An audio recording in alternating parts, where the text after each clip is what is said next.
Welcome to the Outer Realm with Michelle Desrochers and Amelia Pisano. Airing live on the United Public Radio Network, 105.3 FM in New Orleans.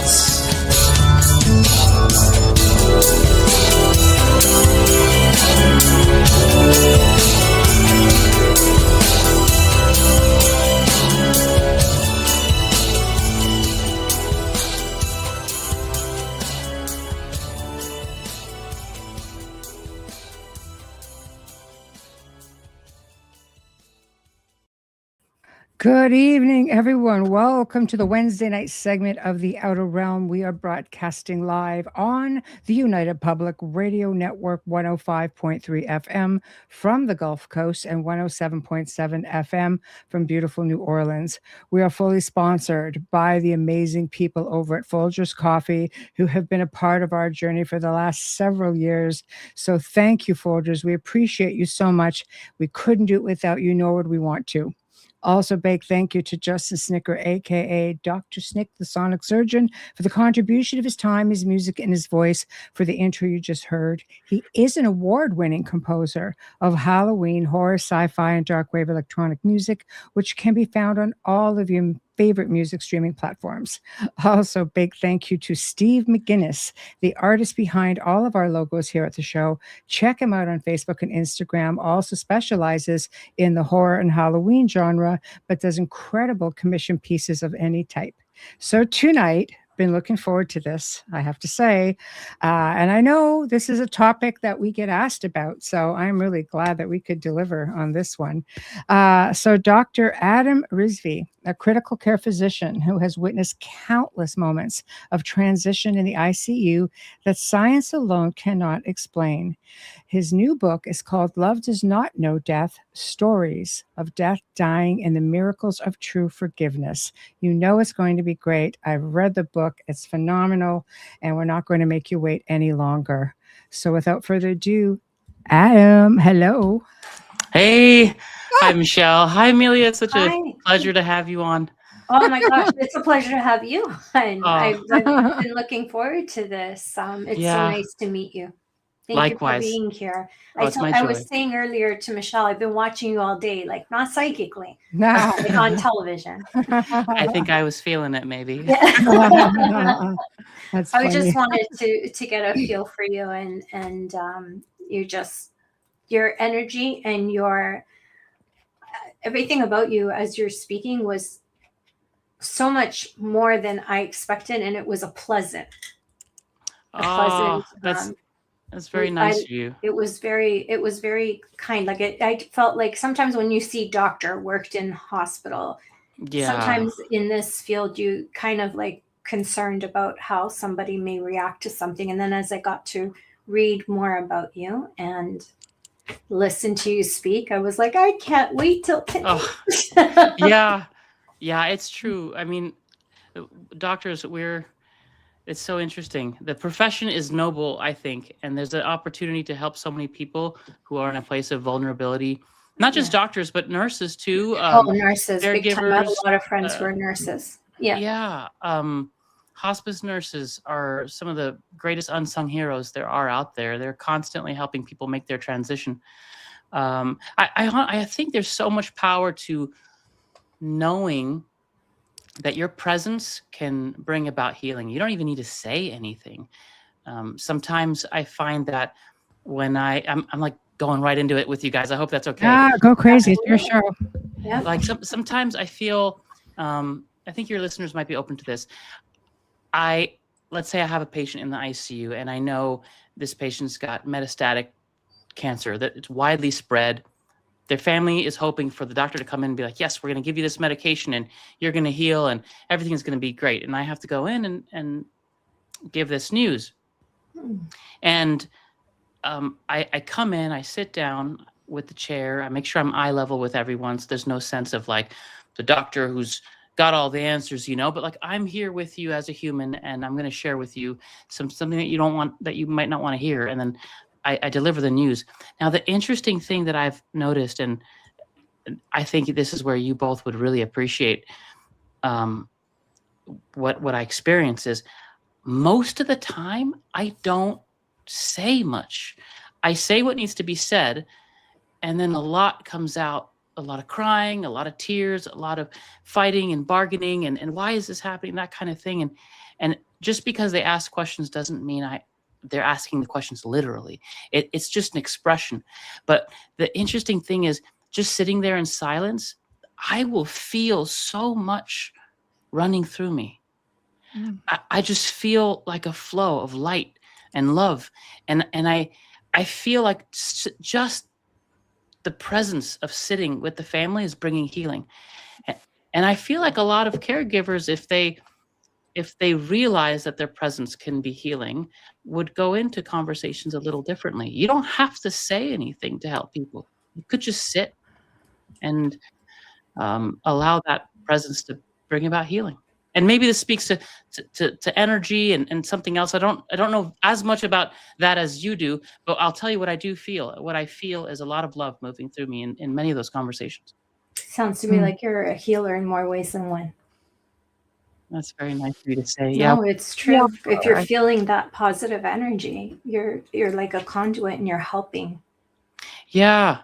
And that, I feel like maybe we all can learn to be healers, because really it's just loving. And I don't feel that it's Adam loving. Of course I do love my patients, but there's a deeper love. There's like a universal awareness, a universal presence that is available to flow through each of us. Well, you're the person that they look to, for the answers in that moment. But I'd like to start, if it's okay with you, just to go back, just to your beginnings a little bit, your own spiritual journey, because you started, you were exposed to death, like fairly young, like many of us are. We always lose a grandparent or an aunt or an uncle or a friend, and some of us had problems with death. My family was always one to bring me to the funeral home when I was little, so it's kind of like I didn't fear that. I wasn't uncomfortable with it. So in preparation for who you are and what you do today, I guess, what are your humble beginnings? Yeah, thanks for asking. No, pleasure. I recall my father really helped me reframe death. My grandmother had died from my Pakistani side, so I have a Pakistani side and a French side. My mom's French, my dad's from Pakistan. When my Pakistani grandmother died, typically you do in the Islamic tradition, the Muslim tradition, you do a bunch of prayers, very similar to Christian traditions, and you dig a hole and you bury the body. Prior to burying the body, you wrap it in a white cloth that has prayers written on it, and if needed, you put some amulets and different things with the buried bodies to sort of protect it, and you lay it down. I was coming from college, I think, at the University of Rochester, and I didn't get to be there when she passed away, but I was rushing in. They were in Virginia. I flew in, got a taxi. The taxi brought me straight to the cemetery. I saw a group of people huddled around a gravesite. I assumed that was there. I went all the way. Sure enough, it was my family. My father was at the gravesite, and the body had already been lowered down. And he saw me, and he kind of called me over. And I went right over there, and he said, go in with the body. And I kind of was like, okay, all right. So I go in, and I'm crawling in, and now it's just me. This is more than 6 feet. They dig it really deep. I'm completely covered. The ceiling or the surface of the earth is way above me. And he asks me to sort of undo the cloth and look at her face. That's what he says. He says, look, make sure you look. And I remember undoing this, and I remember seeing her face. It was like a skull, but with just a thin veneer of skin wrapped over it. Her eyes were deeply sunken in. I could start to see the mandible and the maxilla and just the bony prominences. And it really was not my grandmother. But what he was asking me to do, I've since really embraced this, is look at death.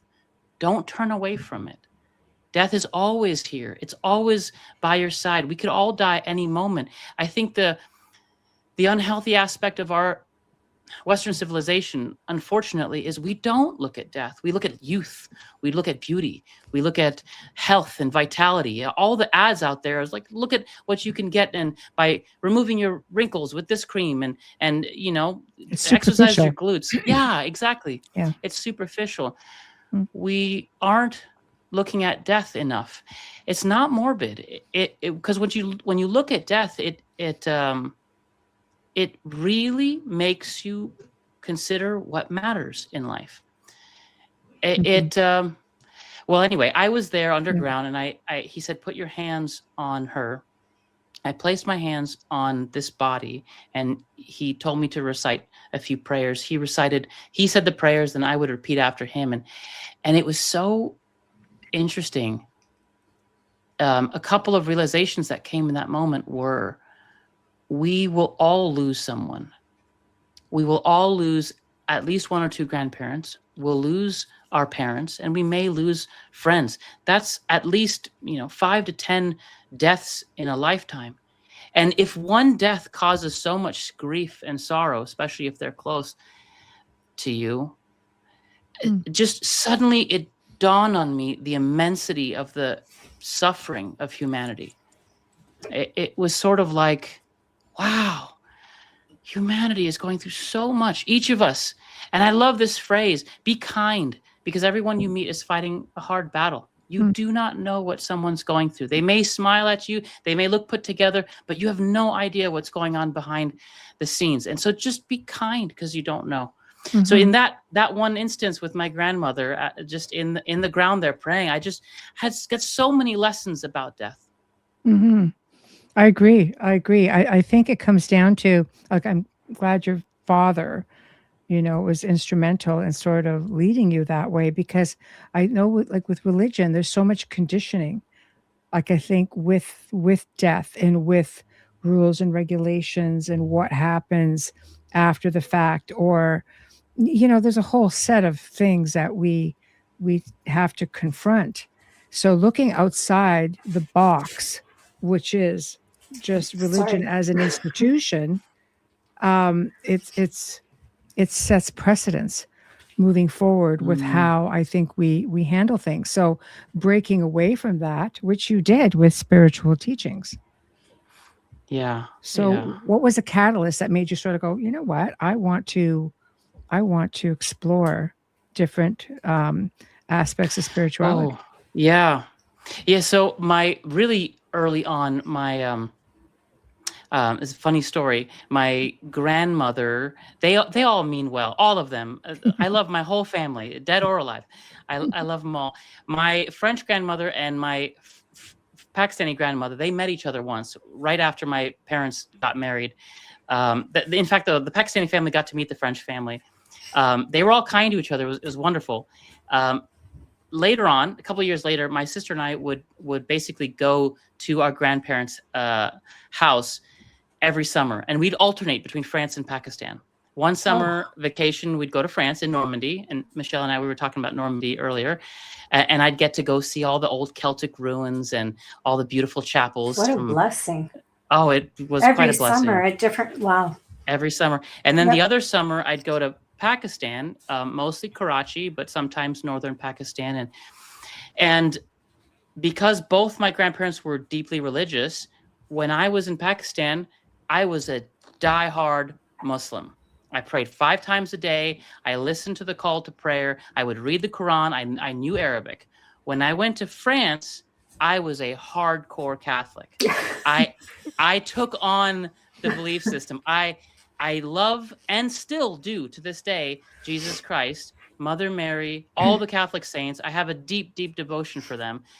And the funny thing is that just because I may not be religious doesn't mean you don't have to have that love for these beings. And so my love for Jesus really started when I was really young. But the funny thing is, my one time after church, after attending Sunday Mass, my French grandmother said, I love your Pakistani family. They're so sweet. It's just too bad they're going to hell. Oh, ouch. And I was like, what? well, hold on a second. Oh, And I was like, why are they wow. going to hell? They don't believe in Jesus Christ, and they haven't recited the Apostles' Creed, That's and really old Roman Catholic thinking. oh yeah, Yeah, that's way really old. old. Now, granted, this is not a bash against Catholicism at all, nor is it a bash against No. religion. I would say you can awaken tremendously within any tradition.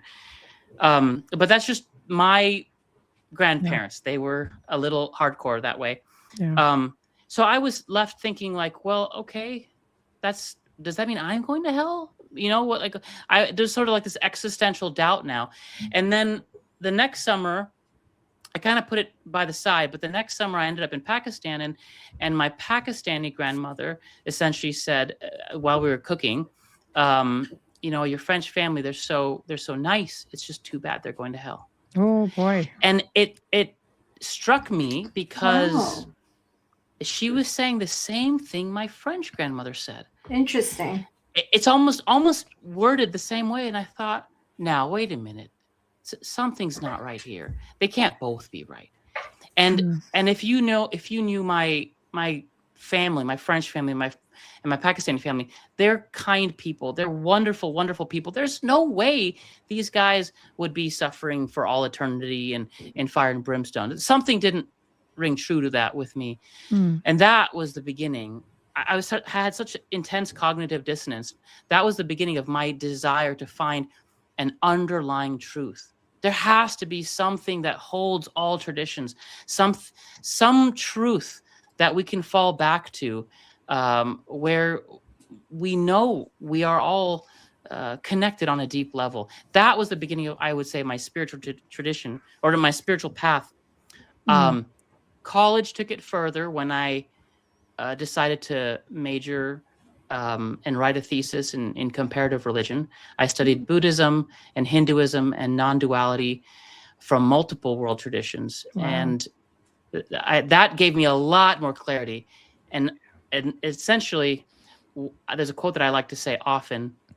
Rumi, a famous mystic poet in the Sufi school, said, "I follow the religion of love." And I love that. I love that so much because it encapsulates the truth of it all. And it's also why I called my book Love Does Not Know Death, because there is something in us that is eternal. There is something that continues beyond the veil of death. There's something that unites us still, whether we have a body or not. And I think it's love. I feel it's love. Mm-hmm. Well, I mean, essentially, we're this essence having a human experience. We don't all start out here. We start out someplace much greater. And the thing is if there's something to be said for having our soul circles that, we sort of participate in one another's lives, if we do incarnate as Buddhism would suggest, for example, then chances are we all knew each other anyway. You come back, and it's why some kinships are just much stronger than others. So I think part of this experience and what takes away from it is just conditioning on every level of life. We don't just get to love and light and just, there's always obstacles. We all, the hope is always that we end up down the same end. We just kind of either you're going to go the straight way, or we're just going to sidetrack around and see where it takes us, which is not the easy way, sometimes the hardest way, but it's also the exciting way because it's so adventurous. Even the apostles had a lot of sinning before they became part of Jesus's crew. Like, seriously, I look at that, and I was raised Roman Catholic, and there's some things that I still practice, but not much. My priest is very aware, but I love the prayers. I love the beautiful prayers because to me, it's meditation. But to think that, again, I understand why both grandmothers said that, because that was the belief system that was instilled in them from when they were very little. We worked really hard to understand the difference between what the organization is and what the faith is. So yes, they never did that. Distinction. They never questioned it. So it's understandable to think that way. You brought up a really good point, both of you, about conditioning.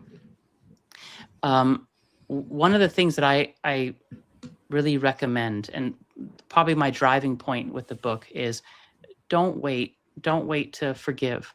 Don't wait to love. You don't know when your loved one is going to pass away. You really don't. We think that we live till 80 plus on average.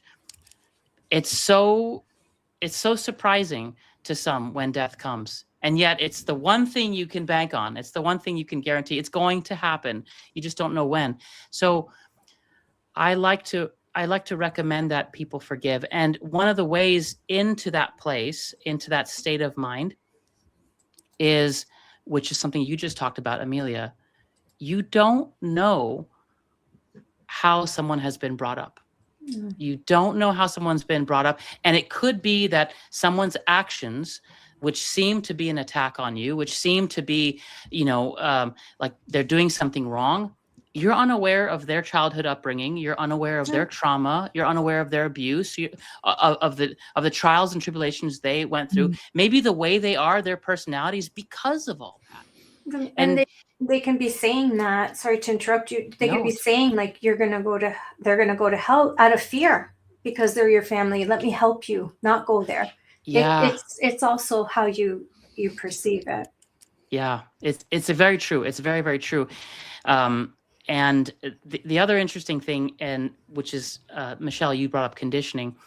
I really enjoy. There's this beautiful aspect of Zen Buddhism, which talks about two different types of paths. The fancy term in religion literature is cataphatic and apophatic. But for you and me, what that means is this a path where you accumulate more and more knowledge and more insights, right, to arrive somewhere? Or is this a tradition where you're peeling away and you're removing and undoing? And what I like about the latter, the second one, is it's really good for our modern world. We are so deeply conditioned that if we start the process of undoing the conditioning, first becoming aware of these beliefs that we hold about ourselves and about others and about life, and we start to peel them away, undo them, what we find is the ground of being, which is also the nature of who we are. And I love that aspect, that perspective of the spiritual path, that the spiritual path is an undoing. It's an undoing of the conditioning. It's an undoing of the false beliefs. And the other reason why I like it is because you're not getting somewhere that you aren't already. You're undoing the false belief that you are not already home. Another way of putting it is you're slowly remembering that you've already always been home. You've already been whole. You've always been where you wanted to be. And it's a teaching for the ages. But I like that because it teaches each of us, we are already at the goal. We just have to remember it. That's the key, you see, because, our Creator has this funny little thing about having us forget when we come back here and say, hey, now just remember who you are. And we're like, yeah, okay, is that a trick?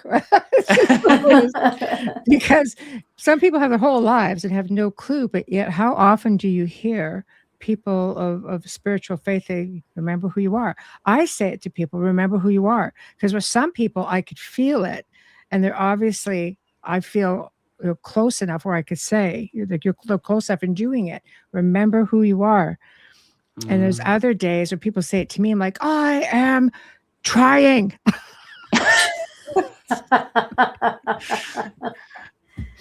Sometimes you have to live in this state because you still have to learn the lesson, right? Yeah. So you have to live in the present sometimes. Yeah. And sometimes it's okay, Yeah. to be demanded, to demand to be carried on eventually Cleopatra. It's okay because that's who you were. But but I guess that's the trying question. to make light of it. Yeah. How do you remember? One way to approach it is you let that remembrance come naturally, and instead you focus on the untruths. So for example, if I get angry at someone because someone said something at work, right? They were angry at me. They blamed me for a mistake that maybe I did do, or maybe I didn't, right? And then my mind immediately goes to, they're a terrible human being. They shouldn't be alive. Someone's got to, put them out of their misery or fire them, or like we start to say things in our mind, and it's sort of attack and blame. That is an opportunity. That's an opportunity for us to say, okay, where is that coming from? Where is that attack coming from? If you stop and look, right underneath the attack is fear. Oh, I'm afraid. I'm afraid. Maybe I did do something wrong. Maybe I feel a little bit guilty, and I'm not willing to admit it. So I'm just gonna deny that guilt. I'm gonna project it out onto them, and now it's their fault, not my fault. And then you peel the layer again, and you're like, well, maybe the guilt is unfounded. I didn't do anything wrong. I did the best I could with what I knew. And so you just go layer by layer, and you just look at the untruths. And eventually, when each of those starts to fade away, you realize, oh, we're both innocent. But there's no one's done anything wrong. Everyone's always done what they know best with what they know. And it's just this beautiful description in Tibetan Buddhism, where the world is just a display of awareness. It's sort of like fireworks. It's just like a display of awareness. There's no wrong or right. It's just this beautiful play unfolding in our awareness. And what comes to me is when we sort of look at the untruths, that's, in my opinion, you just do that one untruth at the time. You don't have to strive for the remembrance of who you are. It naturally unfolds. And you just start to feel, oh yeah, there's peace here. There's love here. There's compassion and kindness. You're not trying for it. It's always been there. You just remove the veil that was covering it up. So you don't have to strive for love and peace. It is there. That is your nature, in my opinion. And the work is facing, and we go back to looking at death. The work is looking at the shadow. Look within. Look at those untruths. And with each true sight of it, with each honest, courageous looking at that darkness, you'll realize they're nothing. When you're in a dream and a monster is chasing you, the monster has this terrible power because you're running away and you're not looking. The moment you stop and you turn around, either the monster vanishes or you suddenly realize it's not as scary as it was. The power is in the looking. I agree. I agree with that, and let's confront the fear, because I love what you say when you say fear and peace cannot coexist. Yeah, they can't. You have to choose. Do you live in fear, or do you want to live in peace? And sometimes living in peace means you have to put yourself in those situations and confront things that you don't necessarily want to. But in order to find peace, you need to confront that fear. Yeah, I see this a lot at the deathbed. This is why I really, really enjoy doing this. When people are told they're going to die or they suddenly get it, there's a lot that comes up. There's a lot that comes up for them, and not just them, but their family members.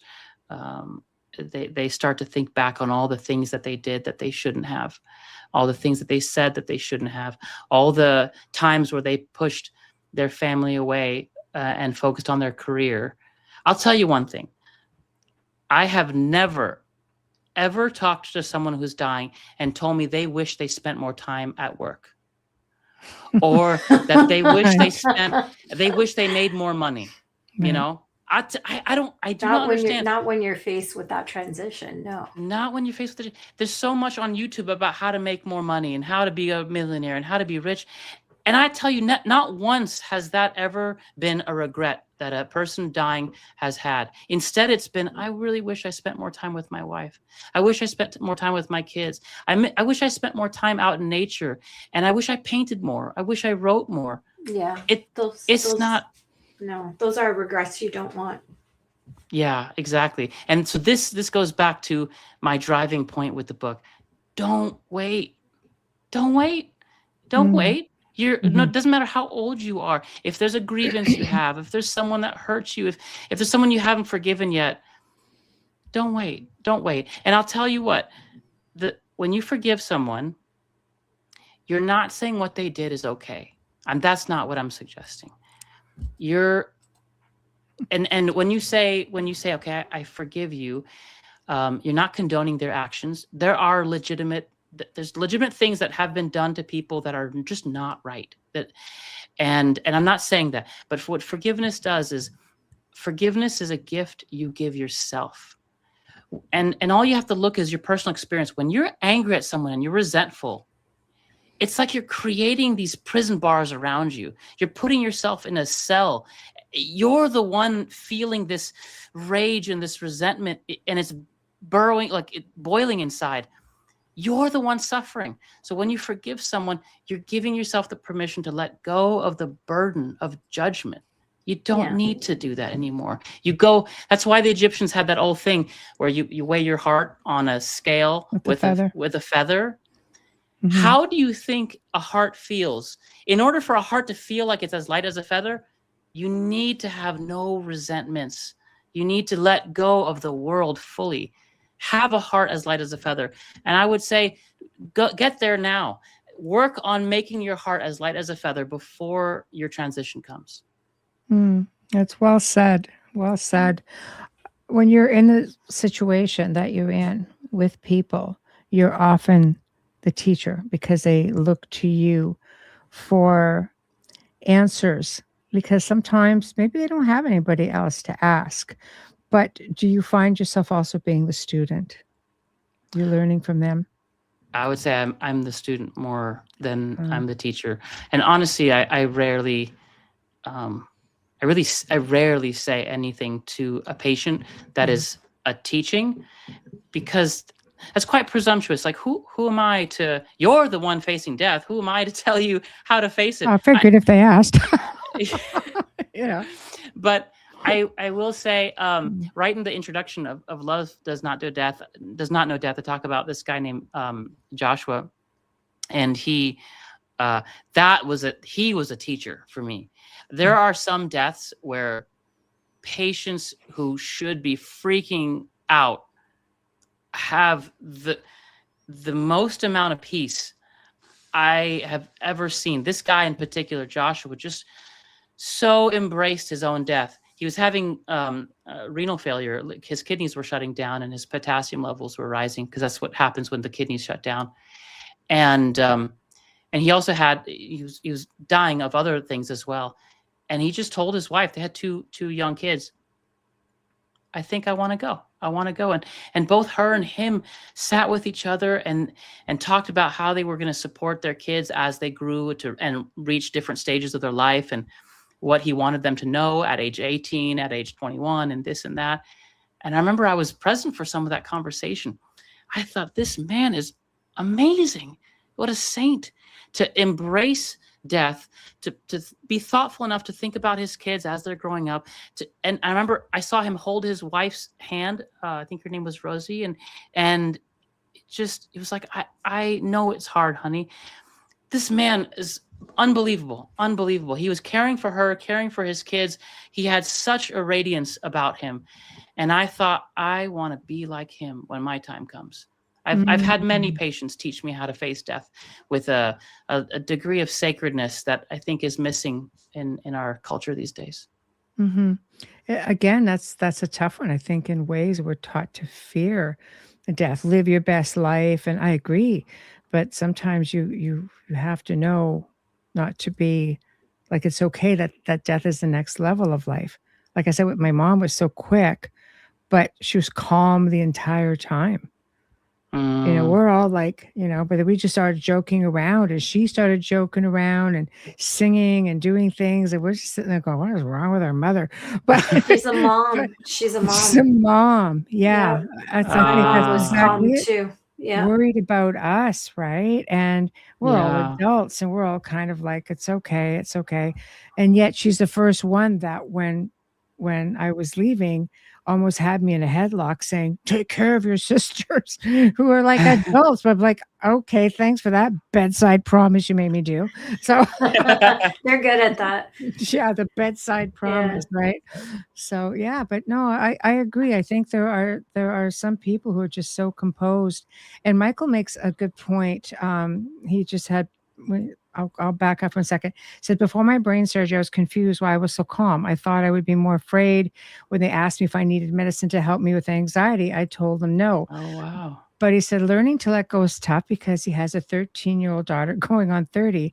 And she's like basically my everything, my treasure, but also a young lady. So I think that's, again, facing one's mortality can be calming and soothing when we realize it's out of our hands, and that's okay to let go, especially if you know in your heart that you've done everything you could. Wow, Michael, those are words of wisdom. Amazing.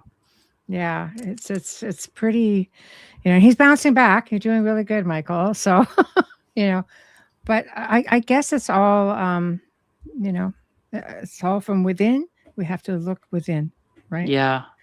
I'll say something on a practical level. Michael just brought this up for me, and I don't think I mentioned it in the book, but it's very important to tell your loved ones what you would prefer to be done at the time of death. And here are the things to ask them.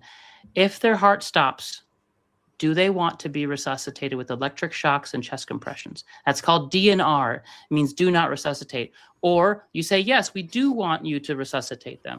Make sure everyone in the family knows what your loved one prefers. And the second thing is DNI, which means do not intubate. If they have difficulty breathing, are they okay with having a breathing tube placed on their throat and being hooked up to life support? And are they okay with that for a long period of time or just a short trial? If everyone just asked their loved one these questions, it would save the medical institutions, the doctors and the nurses who take care of them in the hospital a ton of grief. We are faced with such dilemmas so many times with family members who are coming in. They have end-stage cancer, they have end-stage lung disease, and their heart stops, or their oxygen level is so low that we have to hook them up to life support. But we don't know, do they want that? Or do they want to be let go peacefully? Do they want the last moments of their life to be quiet and sacred and peaceful where they just go? Or do they want like alarms blaring, everyone doing chest compressions and shouting and shoving medications? Like, it's chaotic when we do resuscitation. But sometimes we are able to save a life that way. And so we want to know what is okay to do. Especially in the circumstances that they find themselves. How old are they? What kind of illness do they have? Those all play. DNI, I don't know if that's a thing in Canada yet. The DNR, yes, but DNI, I never. I mean, with my mom, they took it out because, like her heart just stopped. But I don't remember being asked that. Interesting. At all. But my dad was 90, so I don't know. I would have to ask my girlfriend whose father passed away more recently if they had that. I only hear of DNR in Canada, but I want to look that up because I didn't have that as part of my will. The DNR I did. I wonder if maybe DNI is included inside of the umbrella the DNR, of possibly. resuscitation. Well, you're the doctor, so I believe that. Yeah, possibly. I didn't really look at that. That's not something we want to. It's terrible. My dad never told me how he wanted to pass away, but I remembered things. That's it, Amelia. Yeah. We are so afraid to talk to each other about death. He was. I wasn't. Well, I talk to dead people all the time, but he was very uncomfortable. But we would drive by somewhere or we'd be somewhere, and I would remember what he said to me. So I knew exactly how he wanted his service, including not at our family parish, which was what it shocked a lot of people. But I'm like, no, he didn't want to go back. Wow. But sometimes you just, if they're a parent, that's just my advice. If you're a parent doesn't want to talk about it, pay attention when you're at a funeral with them or hearing of someone who's ill and listen to their responses. That's true. Michael, goes on to say it ties into our prior discussion. This was from something that touched on the show yesterday, of the topic of helping people pass on. Because now you have the assisted methods. Though we treasure life and experiences, we each have the right to let go. Again, with Jack Kevorkian, I mean, that was again. He did that, but now, of course, they're doing it. I mean, Canada, it's almost it's the highest cause of death in Canada right now. It's absolutely ridiculous. Wow, right down to mental illness in preteens. It's a big fight. Yeah. So I had no idea. Without parental consent. But anyways, we won't go there because. What are your thoughts with that? I mean, have you ever been faced with anybody asking you something like that? Who knows, let's say that they're terminally ill and maybe aren't going to go anytime fast enough?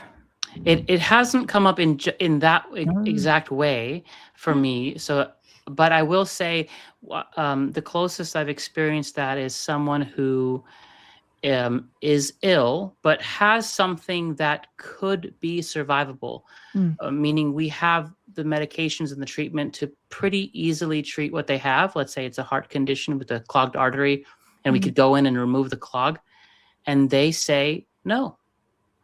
And we watch them die. And they are within their right to say no. Yeah, absolutely. And so they tell us what they want, and we respect that. And if they want morphine as they're facing the pain of those last few moments, they will get morphine. We will give it to them. And we have, there are very clear ethical boundaries. We give morphine. Nurses have clear guidelines. The physician puts in the order, but the nurse is only supposed to give morphine to the point where they visibly appreciate pain going away, and they will track the respiratory rate. If they go beyond that, if the patient looks like they're visibly calm and not in pain, and then they give more, that's considered practicing outside the bounds of medicine. So there's sort of like a line within. And then if the patient passes as we're giving morphine, then they pass naturally. But it might be different in different places. That's at least in California and in the United States. That's how it's practiced. That's interesting. Which, I mean, to me, again, if you're cognitive enough to make those decisions, do you find that while we're on that, having to rely on loved ones, do you find that sometimes friends and family end up making things worse as opposed to better because the fear of losing their loved one? Yeah, a lot.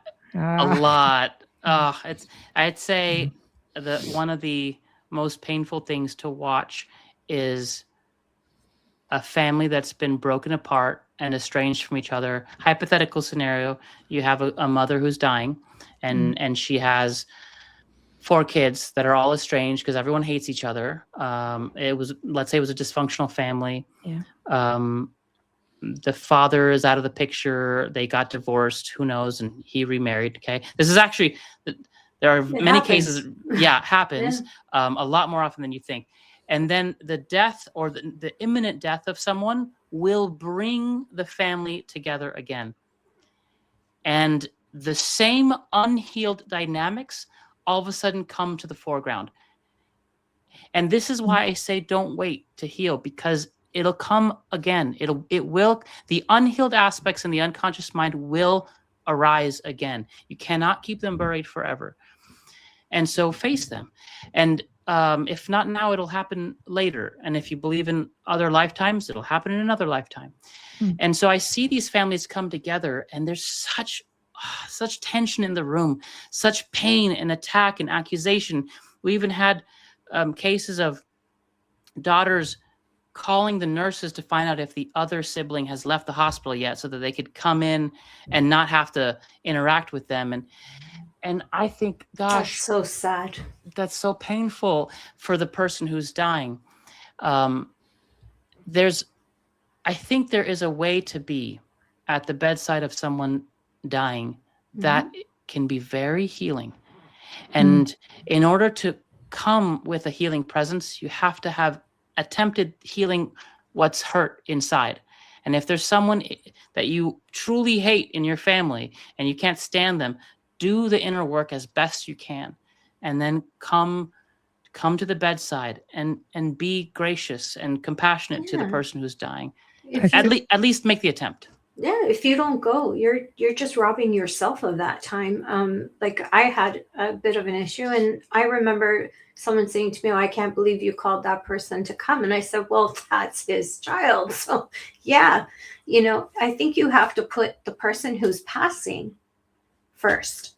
Yeah, it's not about the loved ones. It's about the person. It's about the person who's passing. They need the peace. You don't have to make peace with that other person, but they need the peace with that person. And that person, it's their parent. They deserve to be told as well. So that's just my opinion, having been through it. I'm the peacemaker in my family. So that was just my opinion. It's like, this is the information. This is what's happening. You want to come? I think you miss out on everything. You miss out. Yeah. It's a big, big moment, and it's a blessing to be there. That's you nailed it. Absolutely, Amelia. I think death and dying and approaching dying is an opportunity. If you can, death will bring up the things that need to be healed. You can embrace it as an opportunity for healing yourself and healing others. That's exactly what death is. It's an opportunity. I think it's an honor to be there in someone's last moments of their life, because I've been through where I didn't have that opportunity because my brother passed suddenly. So I understand the two. And I think people really have to, for yourself, let go of everything and be there in that moment and deal with all the crap later. There's always time for more. Yeah. But at that moment, don't let it escape you. You'll regret it. I want to ask you a question. You talk about your brother, and I'm sure, Michelle, you've lost. I mean, you did tell me that you lost one of your parents. Don't you guys find that when your loved one's about to die, there's a part of you that maybe wants to hold on and like just say, "Don't go yet," but that may, on some level, keep them here a little bit longer than they need to.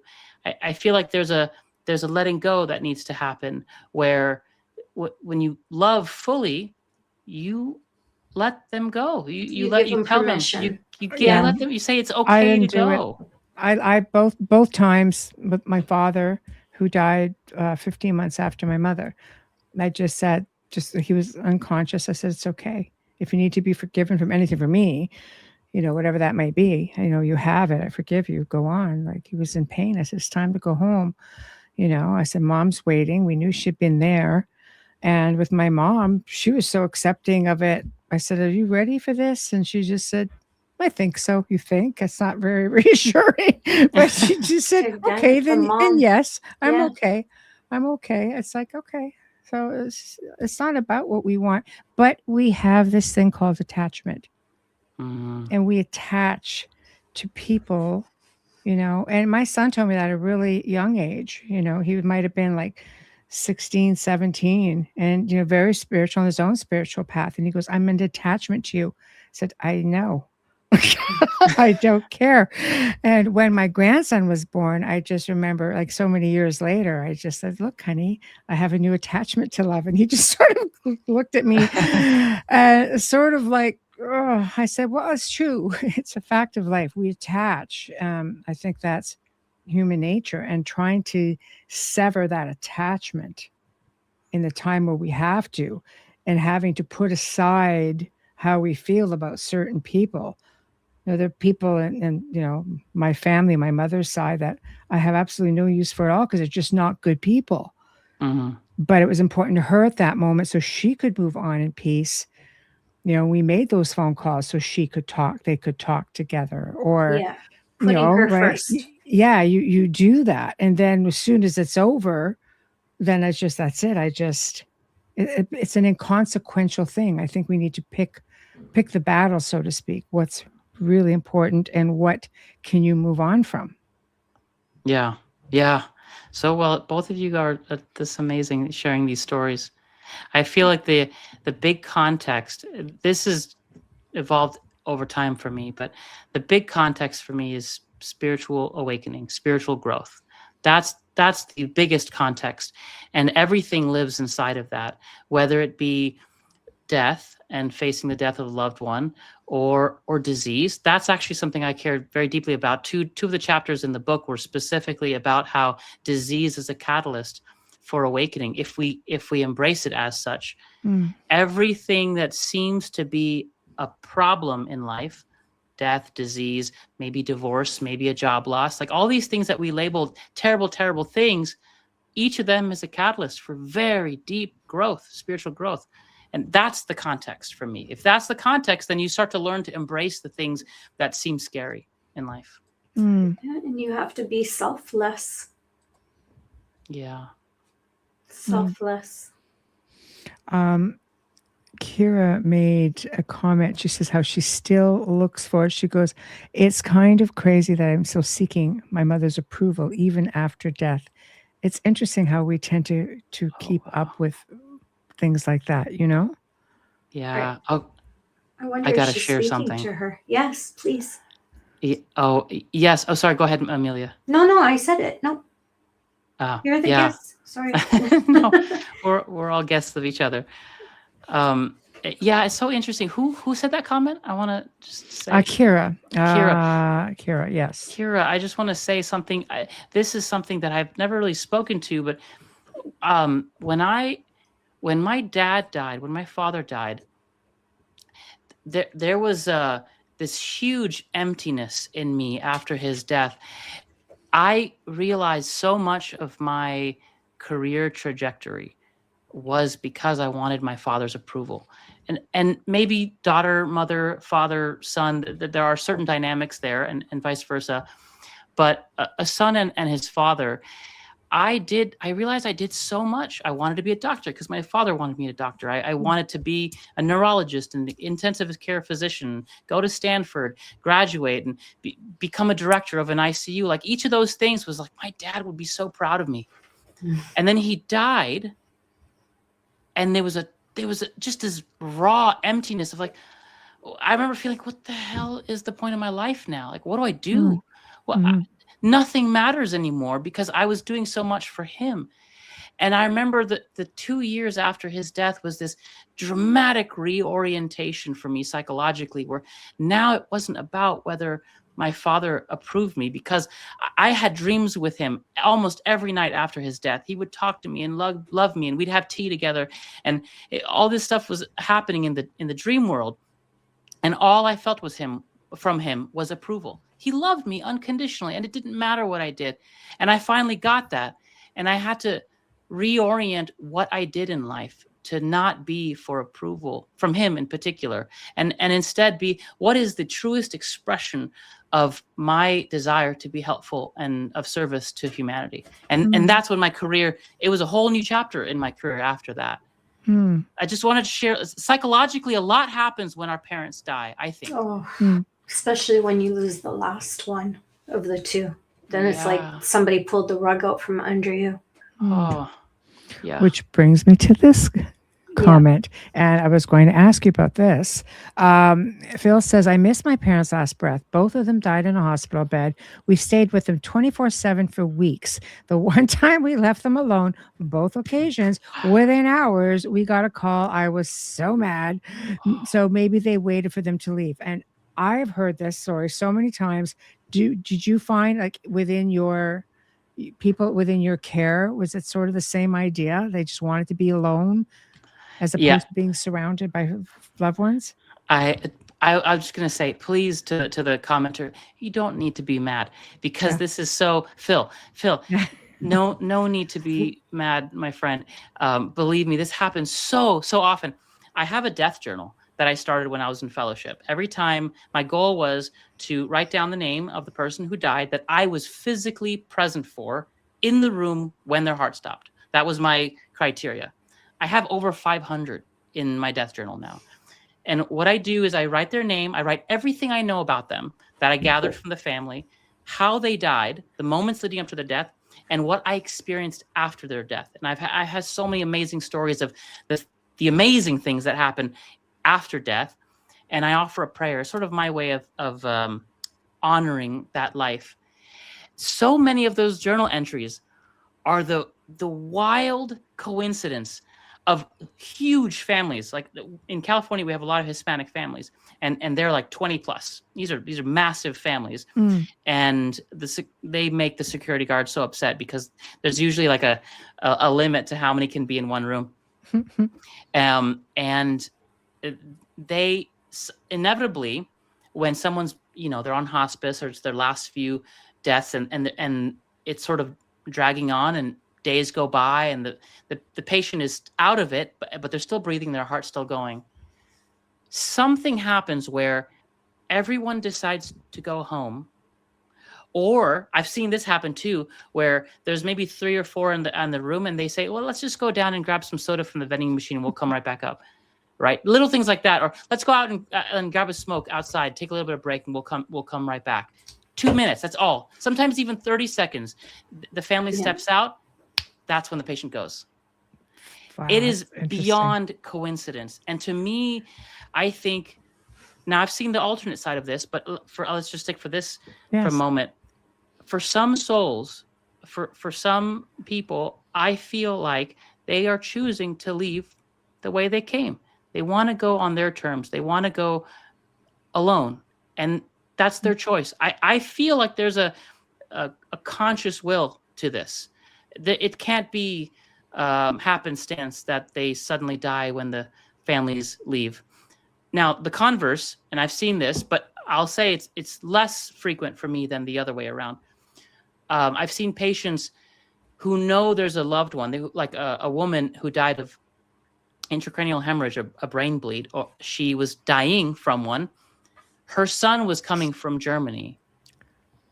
And it was a long flight, multiple days for him to plan, buy the ticket, fly out, go to JFK, connect to SFO, drive down. Like 2 or 3 days had gone by. She just lingered. Heart rate was in the 30s. Oxygen levels were super low, but she didn't die. He arrives into the hospital, holds her hand. Within 60 seconds, she's gone. Yeah.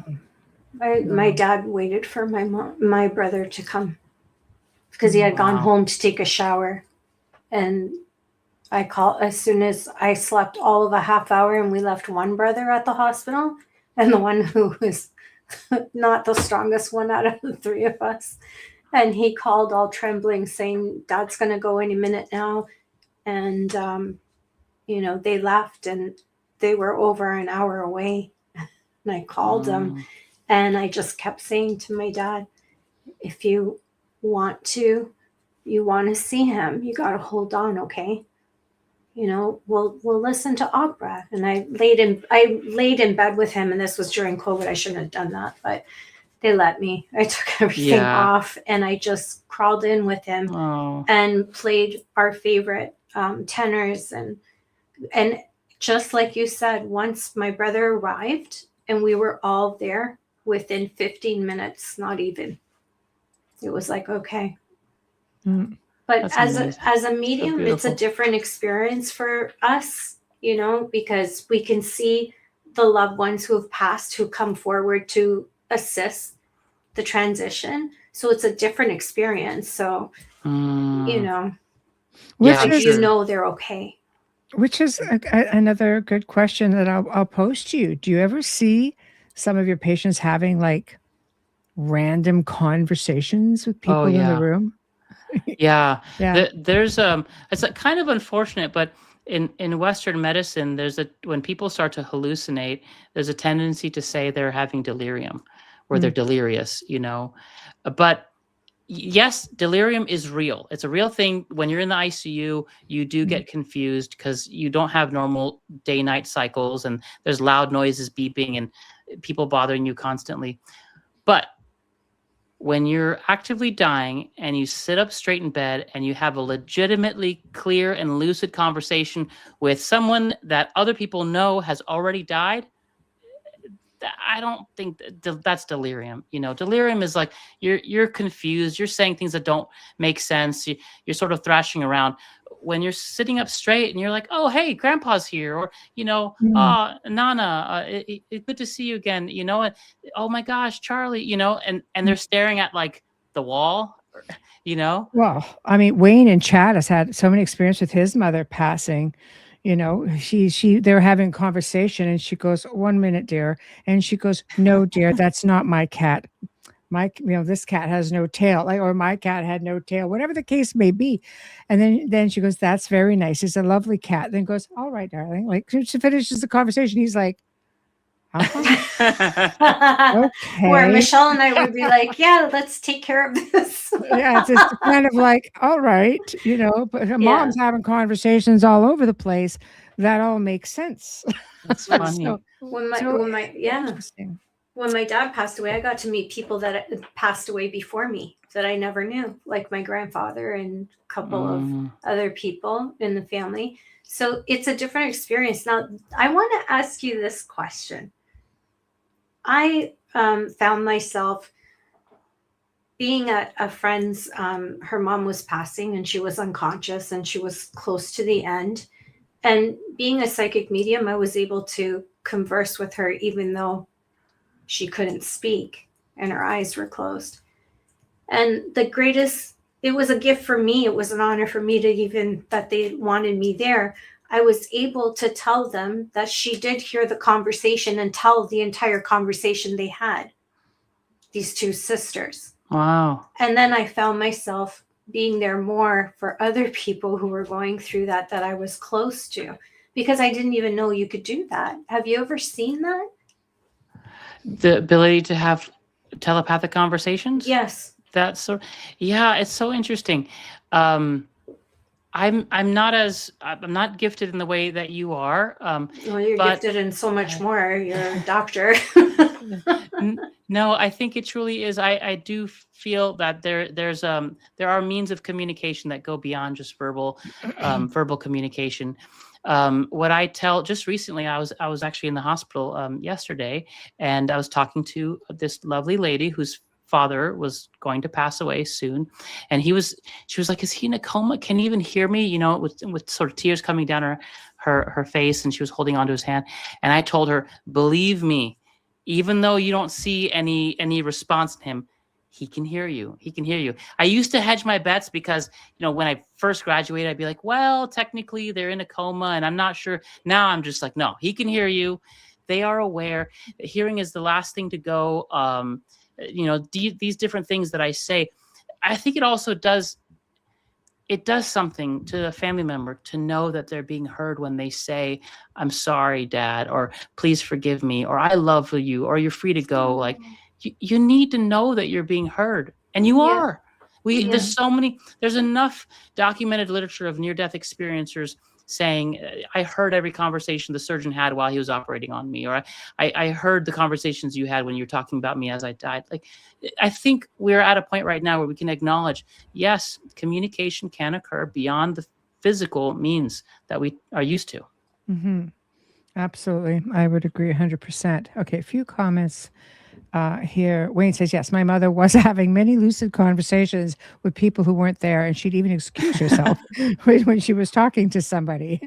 Then Michael comes in and says, question, Dr. Rizvi, are you familiar with Robert Bigelow's contest that compiled many essays into a collection speaking on this topic of life after death and the crossing over events witnessed?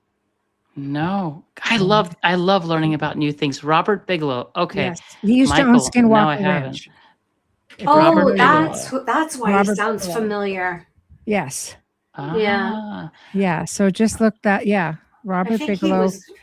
Is Robert Bigelow the one who somehow involved with UFOs? Yes. Yes. He owned Skinwalker Ranch, which was a big, for 2 decades of different experiments going on with the military, U.S. government, and still works within that field. But it's high strangeness in general. So this is definitely something you may want to look into. Thank you, Michael. I'll look into it. He was just recently on Sean Ryan's show, who is a former CIA operative and instructor.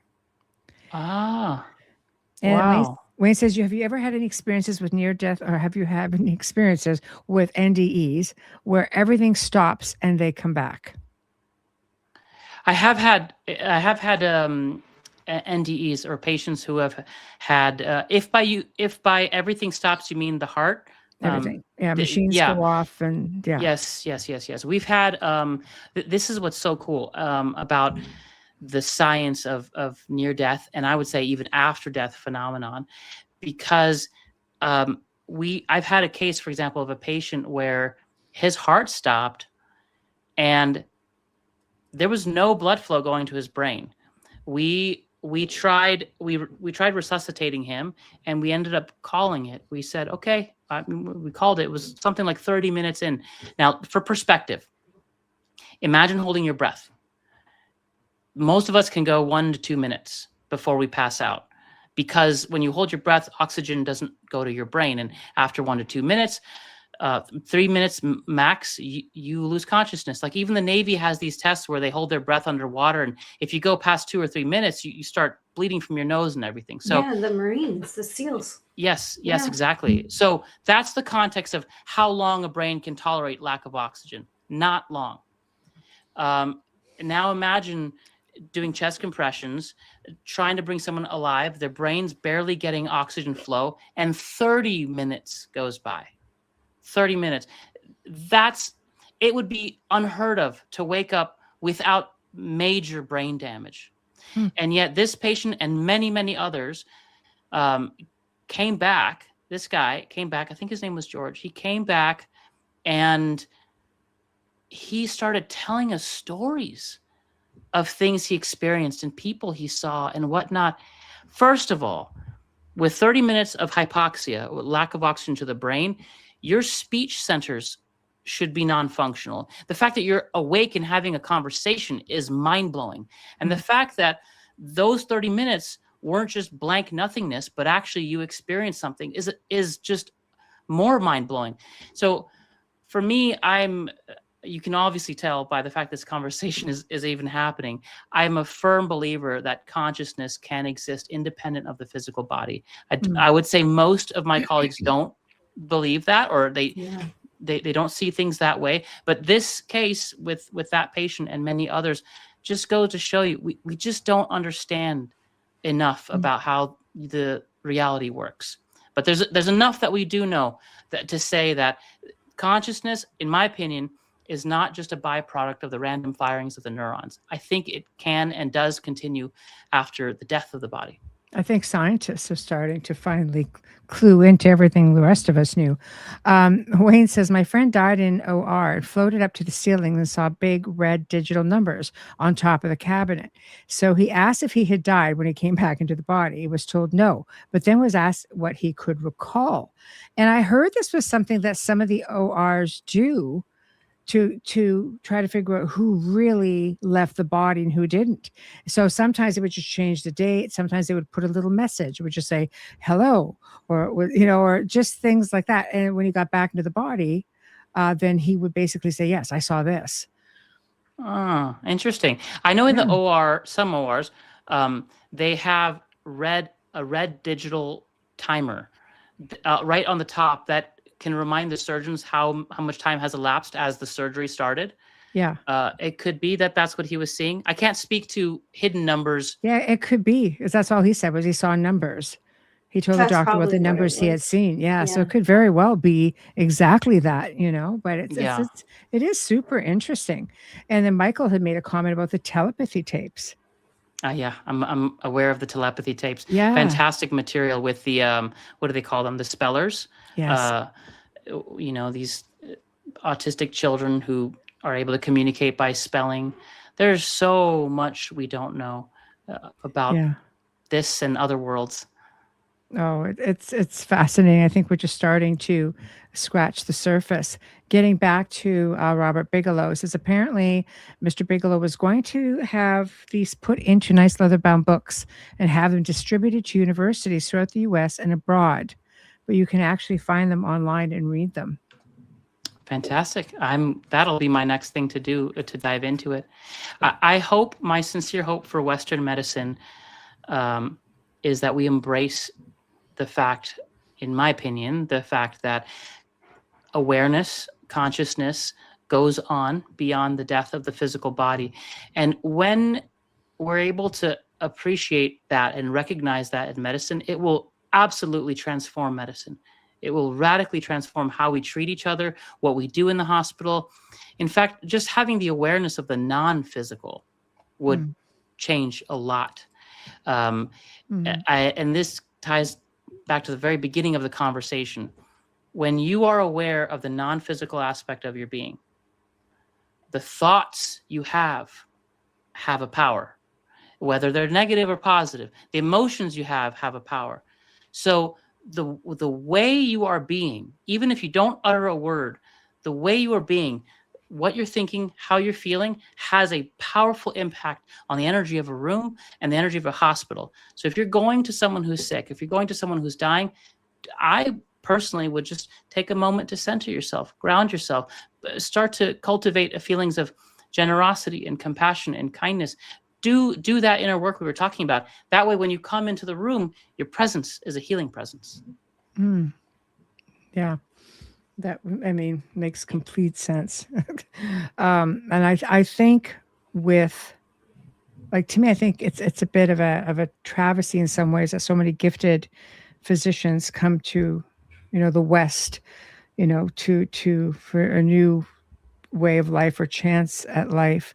And it's like, well, no, everything that you have been educated in doesn't really apply here. You have to either, now at least they're just testing. They don't have to go through the whole process of re-educating, because I do love that so many people are coming in with broader knowledge of not just the academic side, but and I'll put as the otherworldly side, connecting to people who are having near-death experiences and need to, I mean, some people need counseling after things like that. They just have an understanding. Some people see things that they didn't expect to see. Other people have phenomenal experiences.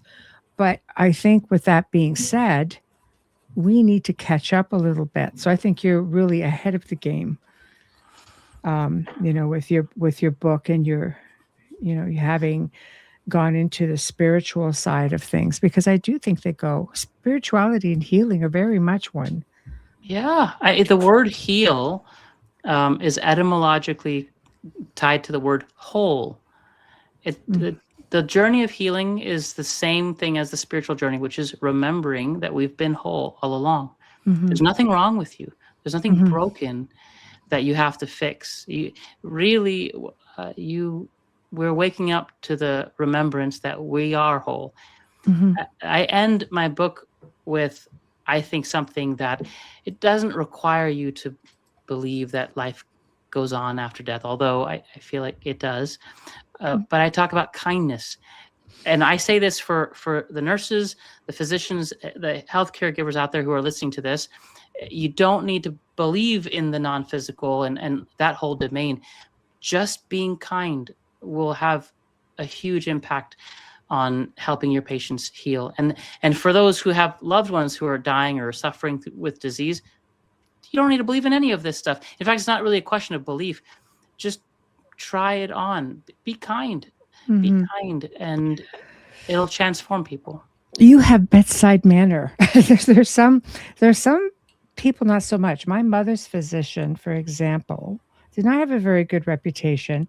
And basically, I get this call and tell me what had happened. And I said, don't use a buzzword. I want to know for real what it was. And he goes, oh. So he gave me the real answer, which was congestive heart failure. And I said, okay.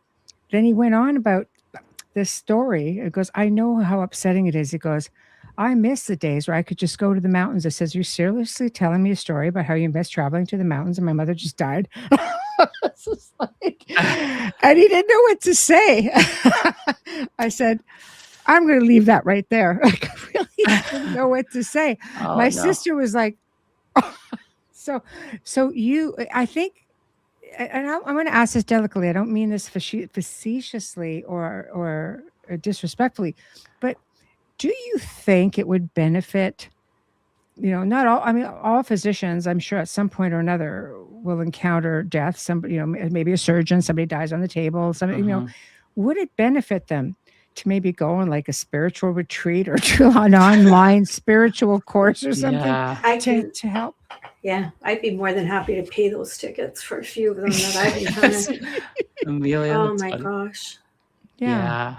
Yeah, for everyone, I think it would be helpful to take. We're so like rushing around, doing one thing after the other, busy. Our lives are so full. It doesn't even matter who you ask these days. Everyone's got a busy life, it seems. But I think if we take a moment for ourselves, maybe even if it's just 5 minutes at the end of the day, close your eyes, or just get still. We'll see what's underneath the surface. And remember having the courage to look, the courage to look within. I think some of these physicians, they just need to look what's underneath the surface a little bit, like go inside and they'll see what's been buried. And then just with the looking, it'll come back and come out and be released. I think that's an issue with a lot of surgeons because they don't spend time with the patient. They just meet them right before surgery and then after, and then it's done. And I feel like, I know my doctor said, well, he's a surgeon. That's how they are, and then you have these other doctors that just make up for everything. And I just take it as that's the way they are. They're just made that way. They're there to do their work and they're made that way. And I don't take it personally. That's very generous of you. No, it's not. It's just a lot of experience. That's all. Just unfortunate, a lot of big family. Don't compare somebody's death to your trip to the mountains that you didn't get. No, that's wrong. That's bad. Yeah. That's cold and it's wrong. But you had made reference in your book to something like imagining your own death. Oh yeah. And I think this might be helpful to some people. I was very fascinated by reading that. Can you talk to us a little bit about that? Yeah. Oh, thank you for asking. I would love to. Well, where it started was when I was early in college. I went to India to give a lecture on globalization and interfaith communication, and being able to see each other's perspectives and not hate on each other. And I remember meeting a young man who wanted to show me around and expose me to the deeper side of India, the spiritual side.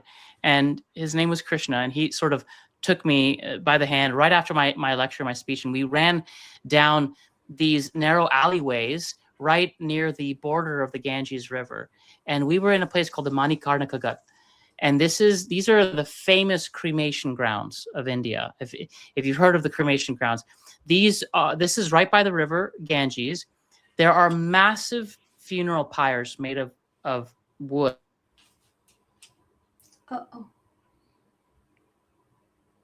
Sanatorium, the beach, and and it's just like a dead body on wood and sand. And there's people walking around, and not just one. There's like multiple cremation grounds going on, and you walk in, you feel the heat from these raging flames that are like 30 feet high plus, and you smell flesh. And if anyone knows what burnt flesh smells like, you smell it. You smell it. And so there's like a really visceral experience. And I remember there are family members around the funeral pyres, but off into the distance, there are these yogis. And they're meditating, and they have like this super serene look on their face, and they're looking at the fire, and it's almost like they're looking through the fire, like in some other state. And I remember talking to my friend Krishna. I was like, "What are they doing?" And they're like, "These are yogis, and they're meditating upon death." And that really struck me. I was like, "Yes, that's what it's all about. Like, it's not a morbid thing. This is their path. This is the spiritual path. They are looking at the impermanence of life. They're looking at these relationships ending. They're looking at one life to another. And all of these concepts are just, they're drenched in it. And that's always struck with me. That's always stayed with me. And so I sort of took that on, and I thought, as I dived deeper into my own spiritual path, let me consider my own death in a structured way. So here's what I do, and I offer this to your listeners.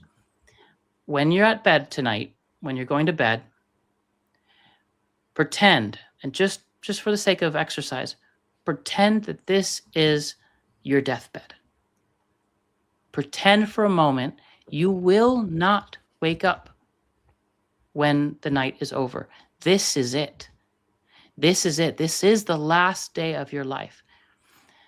Now you've said all your goodbyes. Everyone has come by. Now you're alone by yourself. These are the last few moments of your life, the last few breaths. In Buddhism, there's they say that the place that you get reborn depends on the last few thoughts you have before you die. It's sort of like those thoughts generate the momentum of where you go next. And so they say that because those last few thoughts are so important. And so imagine you're there, even if you're not a Buddhist, but I say that just to embrace the importance of that moment. Now, ask yourself, is there something that you're holding on to that you should let go? Are there regrets that you have of things that you've done? Is there resentment towards anyone or anything, including yourself? Is there something you're proud of? Is there something you're grateful for? When you look back at your life, is there something you would say, I'm so glad I did that. I'm so glad I met this person. Let those thoughts come up, because those are the kind of thoughts that I've heard my patients talk about, and really take it on like this is your last few moments. And now when you're facing those dark thoughts, the resentments and the regret and the pain, just spend some time there.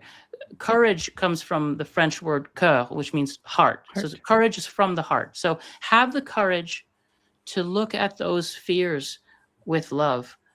Embrace them lovingly. They don't need to be fixed. Just be aware of them. Just allow them to be. It's sort of like hungry children coming to your front door, and it's raining and it's storming outside. You're just giving them shelter for the moment. You just welcome these dark emotions, these painful emotions into your heart and give them space. Yes, I do feel resentful. Yes, I do feel sadness and grief over such and such or this person. It's okay to hold it, hug it, embrace it. Do that for all those feelings until you find yourself settling into a place of peace. When you're there, then go and drift off to sleep. And then you know that you've lived a life, and you've lived a life well, and your heart is as light as a feather.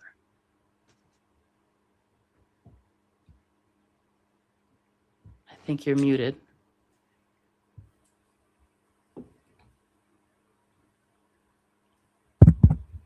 Can't hear you. Of course not, because I wanted to make sure things are completely silent. I was being inspired. I was crying. Sherry says, I'm thinking as you're speaking and things are coming up. What an awesome exercise. Thank you. Also, Kathy says, John Kabat-Zinn has been working with mediation, or I guess mediation and meditation, I'm thinking, for healing. Good. Yeah, so that's a good Darn one. autocorrect. He's a great Just teacher. write this in there for you, just so you know what you're looking for. Thank you, Michael. Essay contest. Oh, wonderful. Yes. Yeah. Thank you. I made a note for the Bigelow thing. Thank you, Michael. Yeah, there it is. It's easy to remember. This is what you're looking for. Yeah, this is what you're looking for. So, I mean, I think you never know if you're going to wake up or not, and trying to leave the least amount of loose ends as possible. I think losing your fear, a good way to do that, what I was reading again, the book was Lucid Dreaming. Oh, by Stephen LaBerge? Yes, you were talking about lucid dreaming. I used to lucid dream like nobody's business. Having children completely ruined that for me.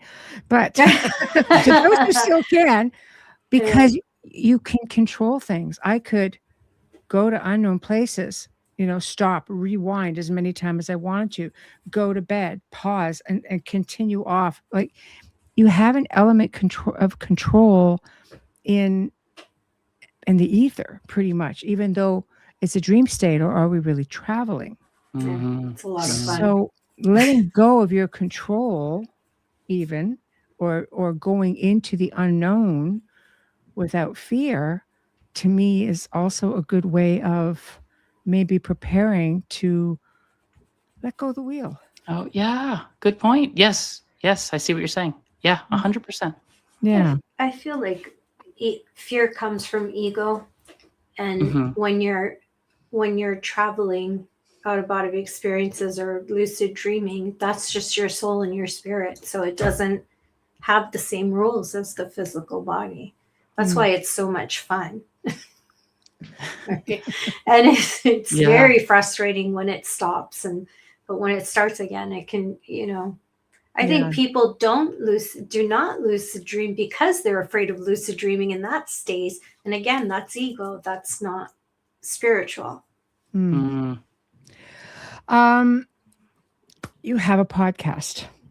Tell us about your podcast. Oh, yes. That's a whole other realm. So my friend Stephen Downs and I, we're both comparative religion students. He's a practicing Buddhist, and I would consider myself a student of non-duality and spirituality in general, but I'm not necessarily a practicing Buddhist.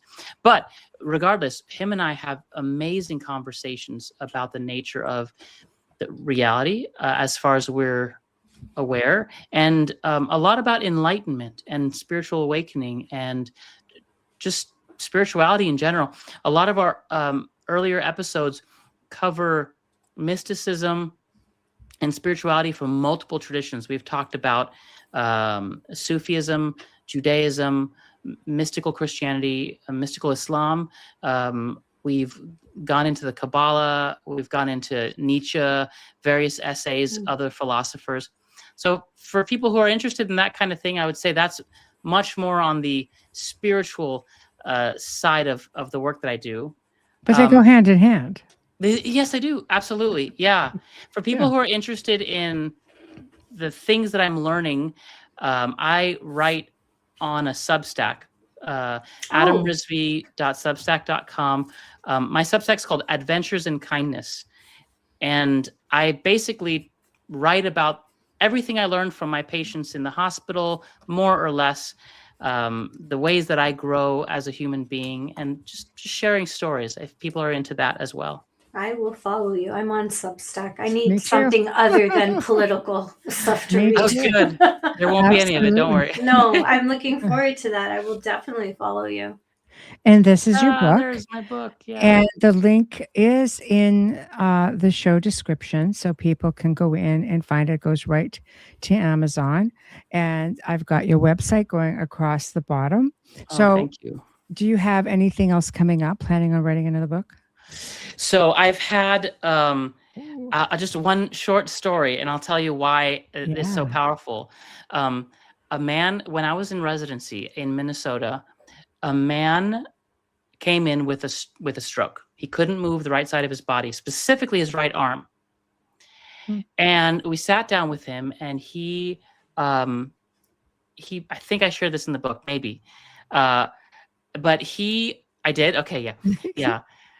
He couldn't move his right arm. We worked him up. There was no blood clot in his brain. There was nothing that we could find to explain this stroke. But I remember sitting with him and talking with him, and I asked him, like I like to ask many of my patients, what were you doing when this all happened? It turns out he found out his wife was cheating on him. Okay, maybe not that story. We're so close, but okay, let's go for that. Yeah, his wife was cheating on him, and he got so angry that he raised his hand to hit her. But his mom told him, "Don't you ever hit a woman, never." And he swore by it. He would always. He was a good man, and he never hit a woman. And so his mind was confronted with competing desires. I want to hit my wife, and I'm not supposed to hit. And instead, his arm went numb and paralyzed. It just stopped working. And this moment of fear turned into a moment of like confusion, like, why can't I move my arm anymore? Oh my goodness. And his wife got upset and worried, and they called 911 and rushed him to the hospital. And I suddenly realized, oh, this is not a stroke. This is his body confronting dueling desires, dueling beliefs. Wow. And now, granted, I didn't just say, I didn't drop the workup. We still did a full stroke workup just in case. Yeah. But we also asked him if he'd be willing to talk to a psychologist, and he said yes. And in the subsequent 3 to 4 days, his right hand paralysis resolved, and his strength came back. And he was able to face the rage that he felt at his wife. Wow. And have the courage to face those strong emotions and process them and speak his mind to his wife. And they started the process of healing their relationship. That led me to the decision that there's way more about disease that needs to be explored. And there's so much symbolism in the way that our bodies break down. If you have this one body part that's acting funny, or this organ, your heart or your liver or your kidneys, you should look at the symbolism of what that means for you in your life. When did the symptoms start? What were you doing at that time with life? I feel like Western medicine, we assume that disease is a random event. Oh, you got a cold. Oh, you're sick. No one asks why. They just say, oh, it happens. Oh, it's your genetics, you know. It's stress. It's stress, and here's some medications. The answer to everything. Yeah, and it's true. It might be stress, but there's something that we're missing. In the ancients would often look at the specific symbol of your symptom, and they say, what's the meaning behind this? And I feel like we need to go back into exploring disease and embracing that uniqueness of that the way it shows up in your body is specific to you, really specific, and you should look into it. That's going to be my second book. I'm working on it right now. Oh, that is fantastic. Well, of course, you'll come back for that, yes? Yes, of course. You both have been so amazing and such gracious hosts. Oh, you're amazing. Oh my gosh, I feel like I'm with a rock star. I feel like this conversation could continue, though. Yeah. There's so much. There's so subtle, not my style, but you know. Yeah. I've learned a lot reading your book, and I commend you and I thank you for the work that you do, but also for the compassion and understanding that you exhibit and allowing yourself to go there and see things for what they really are. Because, you know, it's like some people just go through life sleepwalking. They're not really participants in their own lives. They just don't see past the tunnel vision, or they're afraid to look beyond the veil. And you seem to have accomplished all of that. And thank you for doing what you do. That's so nice of you. Thank you. And thank you and Amelia and all of your listeners. This was really fun to actually have live comments and feel the audience interacting with us. Your show is amazing. That's why we've been here for 5 years. Yeah. This is our chat. This is our chat family, and everybody just really looks.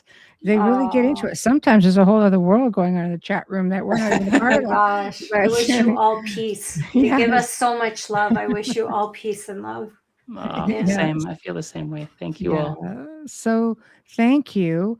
And thank you to everyone who has been in the chat room, and all of those who are listening, I guess, via the airwaves. Thank you.